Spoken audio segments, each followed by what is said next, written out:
Hello everyone, आप सबका स्वागत है। आरआरबी एनटीपीसी 2024 के ग्रेजुएट लेवल के मैथ्स के सॉल्यूशन कंप्लीट होने के बाद आरआरबी ग्रुप डी 2019 के सॉल्यूशन कंटिन्यू करते हैं। इसमें टोटल 99 शिफ्ट हैं, जिसमें 17 अगस्त 2022 से 8 सितंबर 2022 तक टोटल 42 शिफ्ट के सॉल्यूशन हम लोग कंप्लीट कर चुके हैं। इसके आगे 9 सितंबर 2022 का पहला शिफ्ट का सॉल्यूशन कंटिन्यू करते हैं, ठीक है। और इन सब के सॉल्यूशन पहले कंप्लीट हो चुके हैं। इनके वीडियोज़ देखने के लिए प्लेलिस्ट विजिट कर सकते हैं। इनके लिंक डिस्क्रिप्शन में दिया गया है। तो शुरू करते हैं। उससे पहले चैनल पर नए हैं तो चैनल को सब्सक्राइब कर लीजिए। आगे बढ़ते हैं।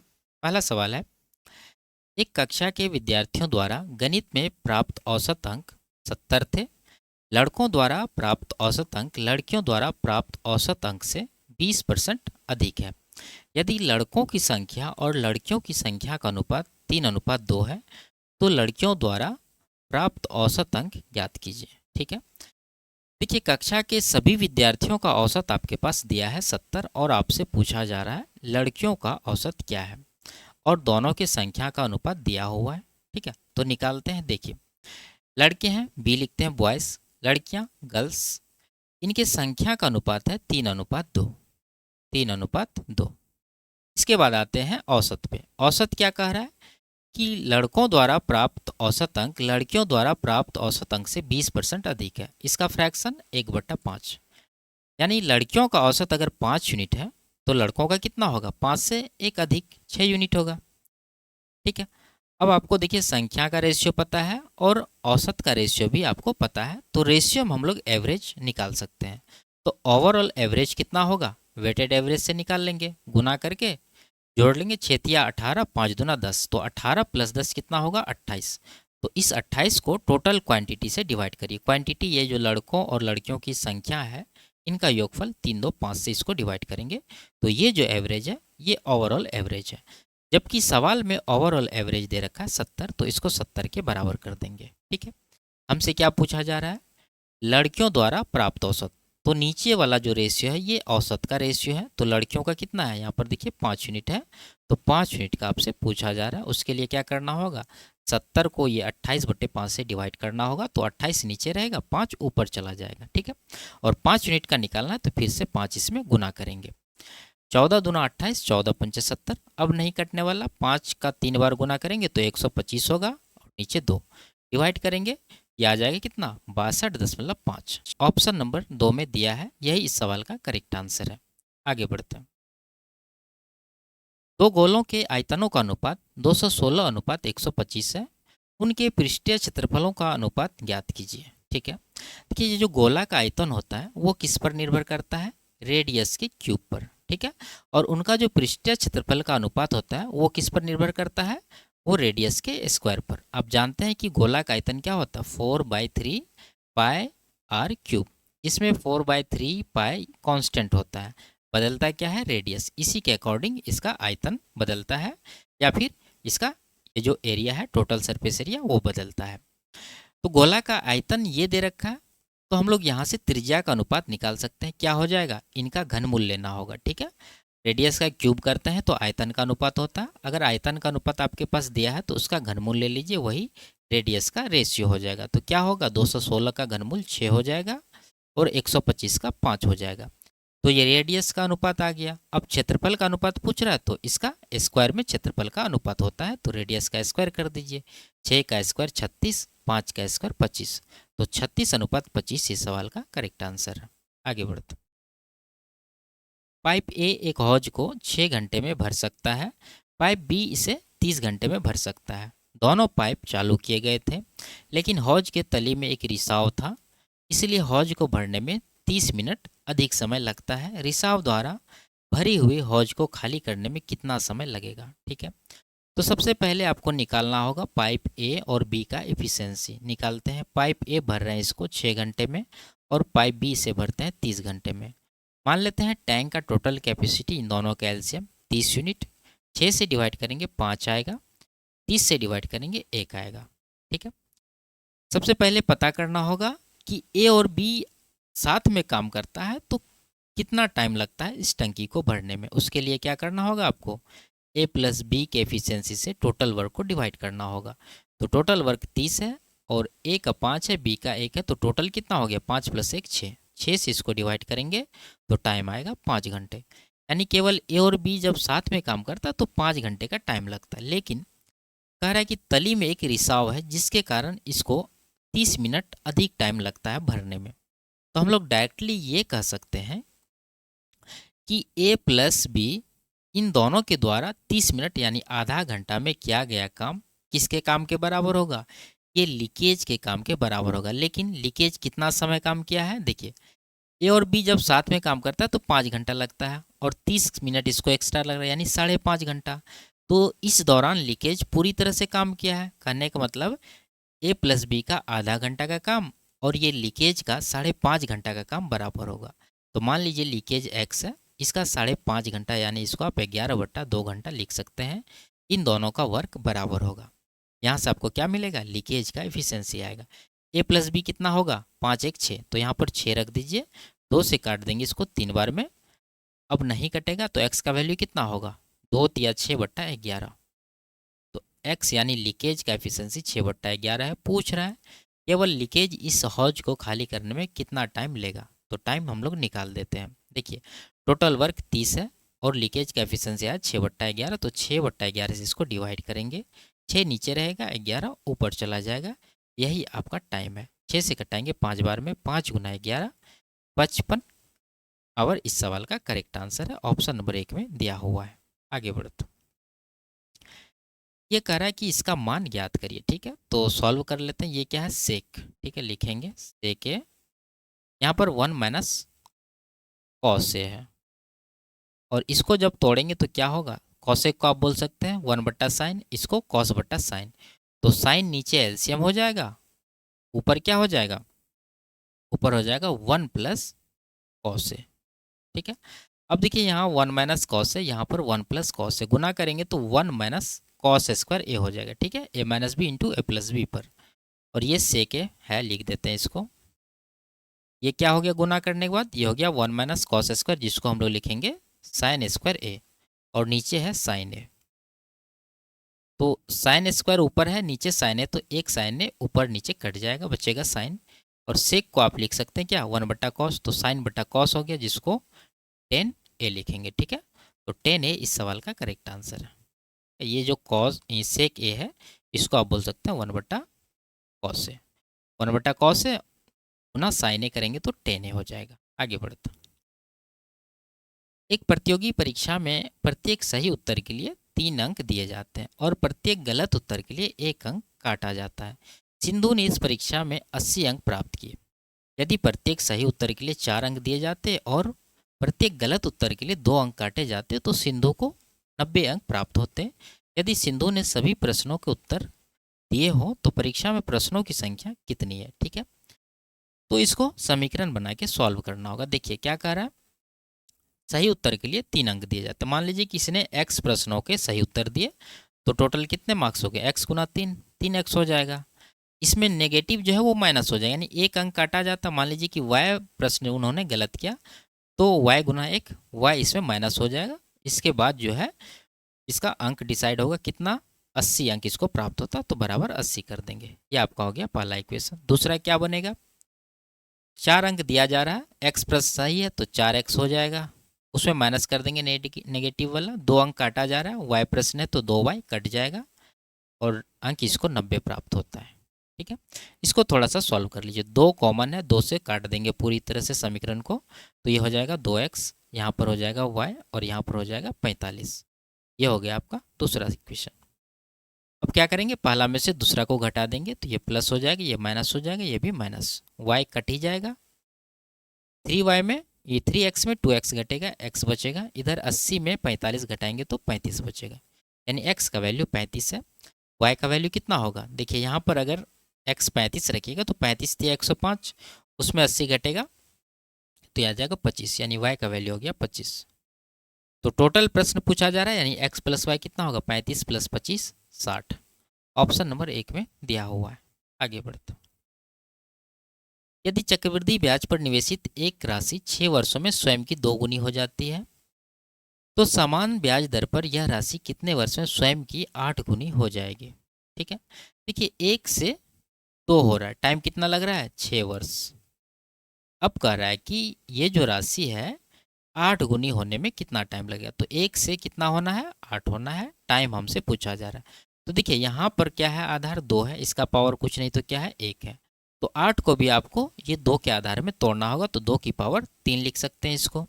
अब पावर को देखेंगे, पावर 1 हो रहा है, 6 वर्ष का टाइम लग रहा है, तो पावर 3 होगा तो कितना लगेगा, 1 का 3 गुना तो 6 का 3 गुना 18 साल। तो 18 साल ही इस सवाल का करेक्ट आंसर है। आगे संख्या ये दिया है, इनका एलसीएम ज्ञात करना है, तो देख लेंगे मल्टीपल चेक करके। 36 है, इसमें क्या होता है 9 गुना 4, तो 9 का मल्टीपल सबसे आसान है चेक करना। 6 4 10 1 11, 9 का मल्टीपल नहीं है, ये भी नहीं है, ये है, ये भी नहीं है, तो ऑप्शन नंबर 3 इसका करेक्ट आंसर है, क्योंकि किसी भी संख्या का एलसीएम उस संख्या से जरूर डिविजिबल होती है। तो 36 अगर एलसीएम में शामिल हो रहा है तो 36 से वो एलसीएम कटनी चाहिए, तो हम लोग मल्टीपल चेक कर लिए 9 का। आगे बढ़ते हैं। एक चतुर्भुज ABCD में यदि कोण B और D का योगफल 150 डिग्री है, जबकि कोण A और कोण C का अनुपात 4:3 है, तो कोण C का माप कितना होगा। ठीक है, देखिए चतुर्भुज के चारों कोणों का योगफल कितना होता है 360। 360 डिग्री में आप क्या करिए, ये जो B और D का योगफल दिया 150 वो माइनस कर दीजिए, तो कितना बचेगा 200, इधर 10, 210 डिग्री शेषफल बच गया। ये जो 210 डिग्री है ये किसका योगफल है, A और C का, और यहाँ रेशियो दे रखा है 4:3। रेशियो में जोड़ेंगे 4×3 7 यूनिट होगा, जबकि एक्चुअल में 210 डिग्री है, तो 7 यूनिट का वैल्यू 210 डिग्री होगा।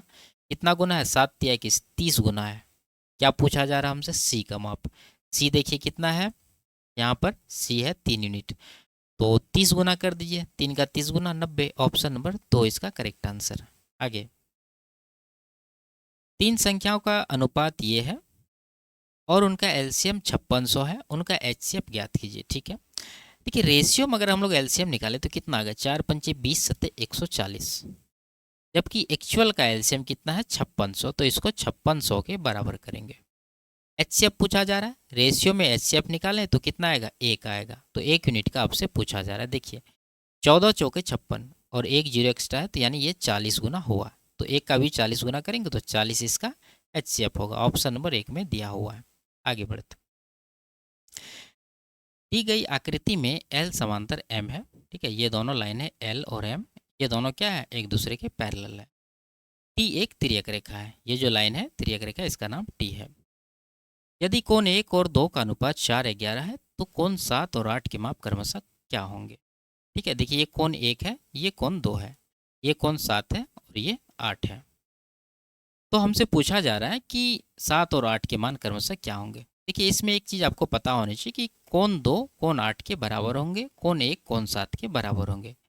यानी हमें 7 और 8 का निकालना है, तो 1 और 2 का निकल जाएगा, तो 7 और 8 आंसर हो जाएगा। ठीक है, तो देखिए निकाल लेते हैं पहले 1 और 2 का, रेशियो में जोड़ेंगे तो 11 4 15 होगा। जबकि अगर हम लोग यहाँ डायग्राम में देखें तो कोण 1 और 2 इन दोनों का योगफल कितना होता है 180 डिग्री। ठीक है, लीनियर एंगल है, तो इसको 180 डिग्री के बराबर करेंगे, तो 1 यूनिट का वैल्यू कितना होगा 15 का 180, तो 1 का 12 डिग्री हो जाएगा डिवाइड करने के बाद। ठीक है, तो कोण 1 कितना आएगा 4 यूनिट का है, 1 का 12 तो 4 का 48, उसी तरह 11 का 132 हो जाएगा।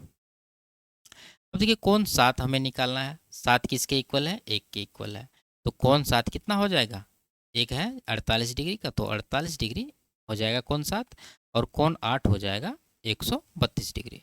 तो ऑप्शन नंबर 2 में दिया है, ये इसका करेक्ट आंसर होगा। आगे बढ़ते, एक व्यक्ति अपने घर से 5 किलोमीटर प्रति घंटा के चाल से कार्यालय जाता है और उसी मार्ग से 20 किलोमीटर प्रति घंटा की चाल से अपने घर वापस आता है। यात्रा के दौरान औसत चाल ज्ञात कीजिए। ठीक है, देखिए घर से कार्यालय जाता है, कार्यालय से घर आता है, यानी दूरी दोनों कंडीशन में बराबर है, तो एवरेज स्पीड हम लोग निकाल देंगे। क्या होता है फॉर्मूला 2xy बटा x प्लस वाई, यानी 2 गुना पहला स्पीड 5 दूसरा स्पीड 20, नीचे दोनों स्पीड के योगफल यानी 20 + 5 25, तो 20 पंचा 100 हो रहा है, 25 से काट देंगे इसको 4 बार में, 4 दूना 8 किलोमीटर प्रति घंटा इस सवाल का आंसर होगा, ऑप्शन नंबर 2।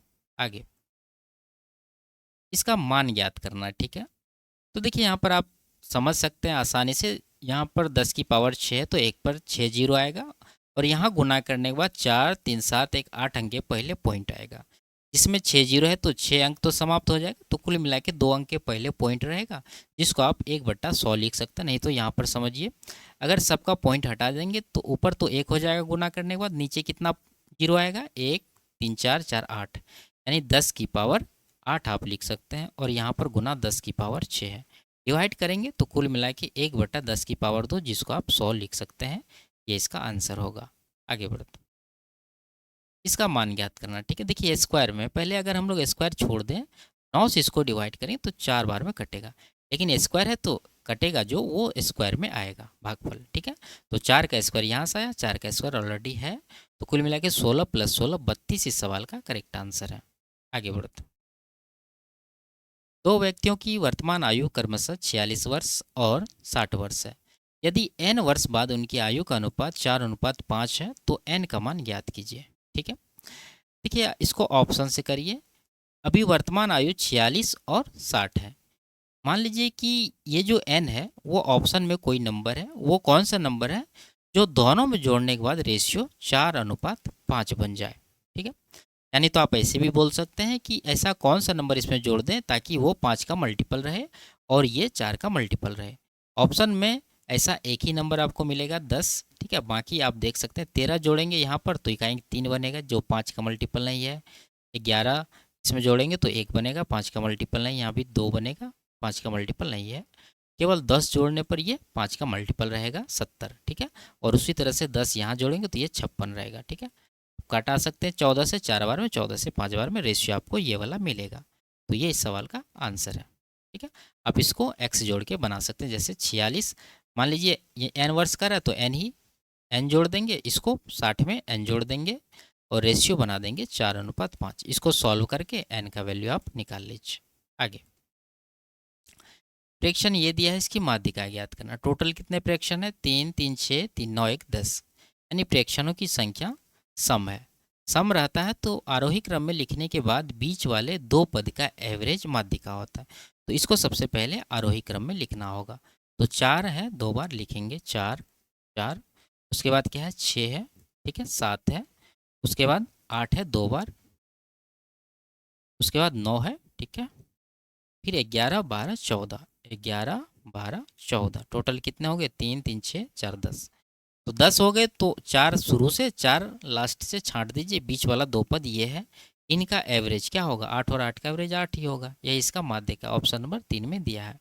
आगे बढ़ते, एक दुकानदार अपने अंकित मूल्य पर 4% की छूट देता है। यदि किसी वस्तु का क्रय मूल्य 120 है और उससे 10% का लाभ प्राप्त करना है तो उसका अंकित मूल्य कितना रखा जाना चाहिए। ठीक है, कि सीपी और एमपी का रेशियो आपको पता होना चाहिए। क्या होता है 100 minus discount percent, 100 plus profit percent. CP यानी क्रय मूल्य 120 है, रख देंगे 120 बराबर, ठीक है, नीचे मार्क प्राइस हमें निकालना है तो रख देंगे, और ये 100 माइनस डिस्काउंट, डिस्काउंट 4% है तो 100 में 4 घटाएंगे 96, नीचे 100 प्लस पी, प्रॉफिट है 10 तो 100 प्लस 10 कितना होगा 110 हो जाएगा। 24 से 4 बार में कट रहा है, 24 से 5 बार में। ठीक है, और आप कटा सकते हैं 2 से 2 बार में, 2 से 55 बार में। तो मार्क प्राइस का जो वैल्यू है वो कितना आएगा 55 गुना 5/2, 55 पंचे कितना होगा 250 प्लस 25 275, इसको 2 से डिवाइड करना है तो ये आ जाएगा 137.5। ऑप्शन नंबर 2 में दिया हुआ है। आगे बढ़ते, इसका तृतीय अनुपाती ज्ञात करना है। ठीक है, तो क्या होता है 2 नंबर है ए और बी, इसका तृतीय अनुपाती निकालना है तो b² हो जाता है, और इसका माध्य अनुपाती निकालना होता है तो √a b करते हैं। तो ये है हमारा b, यानी 1.2 को 2 बार गुना करेंगे और नीचे पहला जो कि है 3.6, तो 12 से 3 बार में कटेगा, 3 से ये 0.4, तो 0.4 ही सवाल का आंसर है। आगे, ए और बी की वर्तमान आयु का योगफल 30 वर्ष है। 5 वर्ष बाद उनकी आयु का अनुपात 3:2 होगा। ए की वर्तमान आयु ज्ञात कीजिए। ठीक है, देखिए 5 वर्ष बाद रेशियो दे रखा है, रेशियो जोड़ लीजिए कितना हो रहा है 3 2 5 यूनिट। ठीक है, रेशियो में दोनों के आयु का योगफल 5 यूनिट आया है, और वर्तमान आयु का योगफल 30 है, और यहाँ रेशियो है 5 वर्ष बाद, तो 5 वर्ष बाद हमें जाना होगा टोटल आयु कितना होगा, 30 में 5 जोड़ देंगे, नहीं 2 लोग हैं तो 5 5 यानी 2 बार 5 जुटेगा, कुल मिला के 10 इसमें जुट जाएगा, तो 30 प्लस 10 40 साल हो जाएगा। 5 वर्ष बाद इन दोनों के आयु का योगफल कितना गुना है 8 गुना। ए की वर्तमान आयु, ए का पहले ये वाला आयु निकालिए, 5 साल बाद कितना है 3 यूनिट, तो इसका भी 8 गुना करेंगे तो 24 साल इसका आएगा। लेकिन ये 5 वर्ष बाद का है तो इसमें 5 माइनस करेंगे तो वर्तमान कितना होगा 19 साल। ऑप्शन नंबर 2 इसका करेक्ट आंसर। आगे 4800 रुपये की राशि को ए बी और सी के बीच इस प्रकार विभाजित किया जाता है कि ए के हिस्से तथा बी और सी के हिस्से का अनुपात 3:5 है। ठीक है, लिखते हैं। देखिए ए का जो हिस्सा है वो बी प्लस सी इन दोनों के हिस्से का अनुपात क्या है 3:5 है। उसी तरह सी को प्राप्त राशि ए और बी को मिलाकर प्राप्त राशि के 5/7 है। यानी सी और ए प्लस बी इन दोनों का रेशियो क्या है, अगर ए और बी 7 है तो ये 5 होगा, 5/7 है। ए के हिस्से और बी के हिस्से का अंतर ज्ञात कीजिए, यानी ए और बी का रेशियो आपको निकालना होगा। पहले रेशियो को बैलेंस करिए। यहाँ देखिए ए है, बी है, सी है, यहाँ भी ए है, बी है, सी है, तीनों लोग हैं। यहाँ पर जोड़ने के बाद 3 5 8 हो रहा है, यहाँ पर 5 7 12 हो रहा है, बराबर नहीं है, बराबर करना होगा। उसके लिए क्या करना होगा, 8 और 12 का एलसीएम कितना 24, तो 24 बनाएंगे दोनों को। तो उसके लिए आपको ये 8 या 24 यानी 3 से ऊपर और नीचे गुना करना होगा, तो ऊपर बन जाएगा 9, नीचे बन जाएगा 15। उसी तरह यहाँ 12 हो रहा तो 12 दूना 24, तो ऊपर भी 2 से नीचे भी 2 से गुना कर देंगे, यह हो जाएगा 10:14। ठीक है, यानी ए का 9 है, सी का 10 है, फिर बी का कितना होगा निकालना होगा। उसके लिए देखिए यहाँ पर ए और बी दोनों का है 14। इसमें अगर हम लोग ए जो कि 9 ऊपर में है 9 घटा देंगे तो बी का कितना आएगा 14 - 9 5 यूनिट। ठीक है, अब देखिए टोटल राशि बांटना है 4800 और टोटल रेशियो में जोड़ के कितना हो रहा है 19 15 24, इधर से भी 24, दोनों जगह से कहीं से ले सकते हैं। यानी ये जो 4800 रुपया है ये टोटल 24 यूनिट का वैल्यू है। इसमें किसका पूछ रहा है, ए और बी का अंतर। तो ए का 9 है, यहाँ पर देखिए बी का 5 है, दोनों का डिफरेंस 9 और 5 का डिफरेंस 4, तो 4 का वैल्यू हमें निकालना है। तो 4 से इसको कटाएंगे 6 बार में, 6 से इसको कटाएंगे 800, तो 800 इस सवाल का सही आंसर है, ऑप्शन नंबर 2। आगे ये समीकरण है, इसके हल ज्ञात करना। ठीक है, तो उसके लिए बीच वाला पद को इस तरह से तोड़ना है कि गुना करने के बाद 11 सतह 77 हो जाए, जोड़ने या घटाने के बाद 18 हो जाए। तो आप कहेंगे 11 और 7, ठीक है, दोनों प्लस में रहेगा। लेकिन ये आपका ए का वैल्यू नहीं होता, उसके लिए क्या करना होता है, ये जो ए स्क्वायर का गुणांक है 11 उससे डिवाइड करना होता है दोनों को। ठीक है, तो दोनों को 11 से डिवाइड कर दीजिए और चिन्ह बदल दीजिए, ये प्लस में था माइनस में दोनों आ जाएगा। तो 11 तो कट ही जाएगा, ये माइनस का 1 हो गया, ये माइनस का 7/11 हो गया। यही दोनों इसके आंसर है, ऑप्शन नंबर 2 में दिया हुआ है। आगे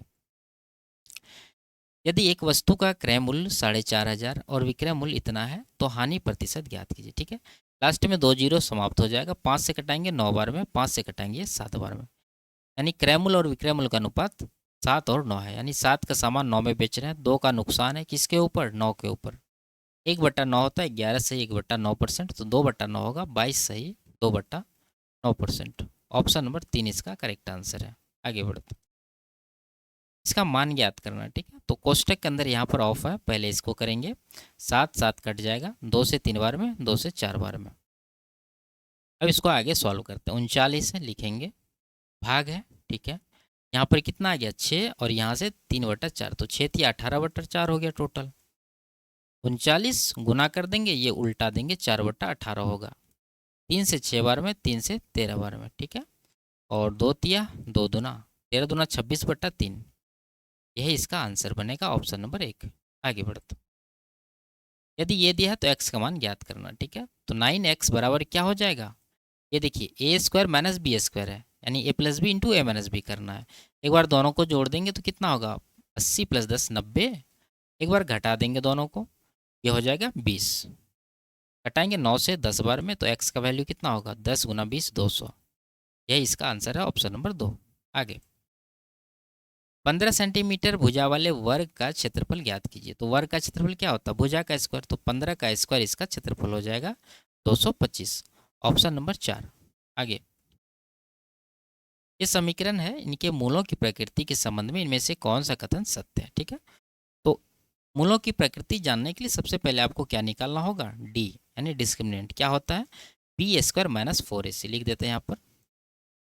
तो b हमारा ये 9 होगा, x का गुणांक, तो 9 का स्क्वायर 81 - 4ac, तो 4 × a है 2 × c है 15, तो 81 में 4 दूना 8 गुना 15 120 माइनस करेंगे तो माइनस का 39 आएगा। तो डी नेगेटिव आया तो मूल क्या होंगे, मूल काल्पनिक या अवास्तविक होंगे। ठीक है, ऑप्शन नंबर 3 में दिया है, ये इसका करेक्ट आंसर है। आगे बढ़ते, इसमें तीनों संस्थानों को मिलाकर किस वर्ष सर्वाधिक अभ्यर्थी सफल हुए। ठीक है, देखिए यहाँ पर संस्थान दिए हुए हैं XYZ और ये वर्ष है। अगर आप ग्राफ देखेंगे तो इसमें आपको पता चलेगा कि मैक्सिमम वाला या तो ये हो सकता है या नहीं तो ये हो सकता है। ठीक है, बाकी बहुत छोटा छोटा है, यहीं तक है और ये। ठीक है, तो इन तीनों का आप हटा दीजिए और ये भी आप देख सकते हैं क्योंकि ये भी लगभग इक्वल ही है, लेकिन यहाँ पर देखिए ये दोनों ऊपर है जबकि ये केवल ऊपर है, बाकी ये दोनों छोटा है तो ये कम ही हो जाएगा।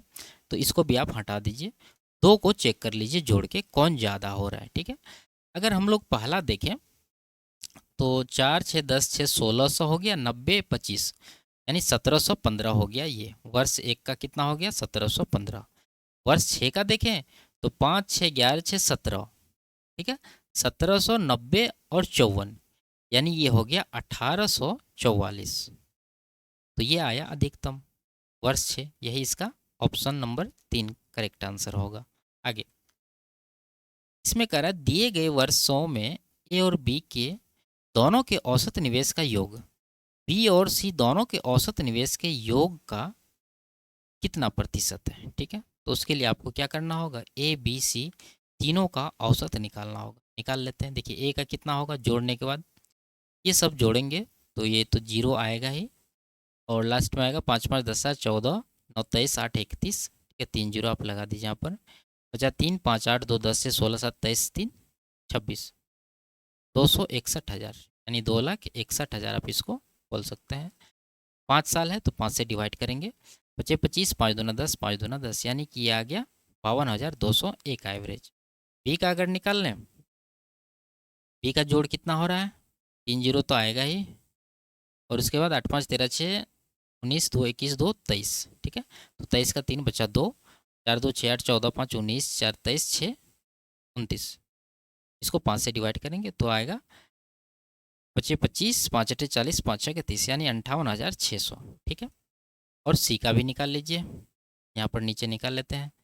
सी का जोड़ कितना होगा, 3 0 आएगा लास्ट में, उसके बाद 4 4 8 5 13 6 19 6 25 का 5 बचा 2 3 2 5 4 9 7 16 8 24 5 29 यानी 2,95,000 को 5 से डिवाइड करेंगे, 25 जाएगा 5 9 45 यानी 59,000 इसका एवरेज आया।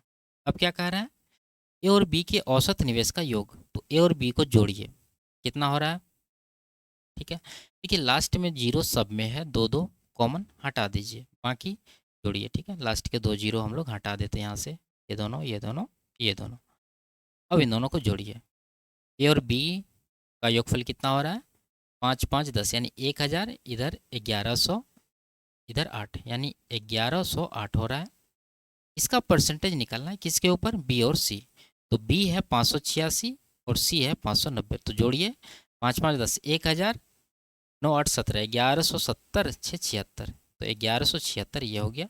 इसका कितना परसेंट है, 100% से गुना करके निकाल लीजिए। ठीक है, इसको डिवाइड कर लीजिए। ठीक है, तो आप एक चीज़ और कर सकते हैं, जैसे यहाँ ऑप्शन काफ़ी दूर दूर है तो आप क्या करिए, यहाँ 8 है यहाँ 6 तो दोनों को 0 बना लीजिए, 0 ऊपर नीचे काट दीजिए।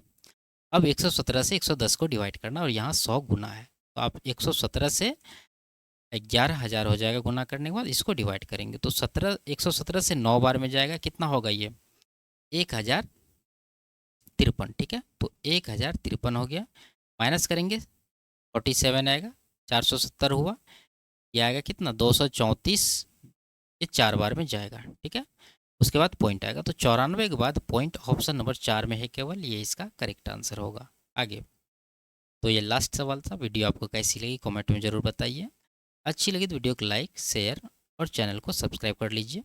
फिर मिलते हैं अगले क्लास में, तब तक के लिए बाय बाय, टेक केयर।